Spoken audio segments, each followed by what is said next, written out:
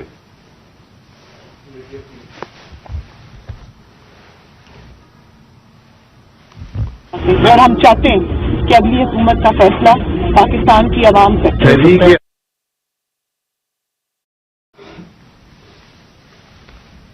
مجھے بتانے کا واپس نہیں ہے، کوئی ڈیل کر کے اقتدار نہیں چاہتے پاکستان میں.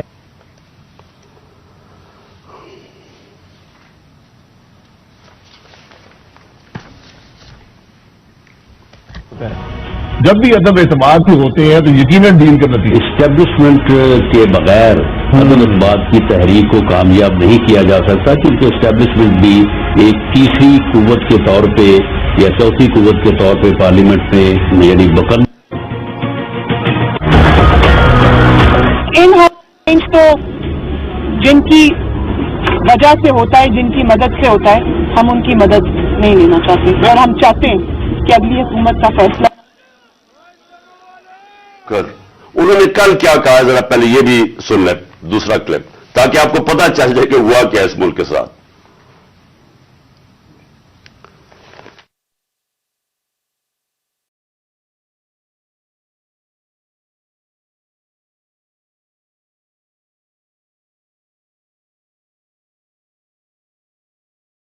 آپ کو بھی پتا ہے، مجھے بھی پتا ہے کہ باپ کی حمایت وہ کسی بھی اگر طرف ٹلٹ کرتے ہیں وہ اپنے سیاسی فیصلے کرنے میں آزاد ہے. کیا ایم کیو ایم اس کی حمایت ہمیں مل سکتی تھی؟ ارینجمنٹ سارا ہوا یہ پولیٹیکل پارٹی نے خود مینج کیا آپ کے خیال میں؟ بہت زیادہ خود مینج کیا، بہت زیادہ خود بھی مینج کیا، لیکن تھوڑا سا گڑ کے اندر، میٹھے کے اندر تھوڑی سی اور شامل ہو گیا. پھر کیا؟ پھر اس کے بعد جو سیاسی مخالفین کے اوپر تشدد آج کل کے دور میں جو ہو رہا ہے، اس میں ہم ماؤتھ پیس بنے ہوئے ہیں.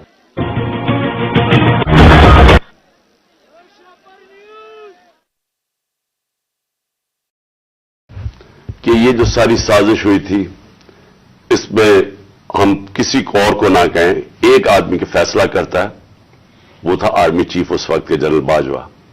انہوں نے یہ فیصلہ کیا ہمیں ہٹانے کا. کیا وجہ تھی اس کے پیچھے؟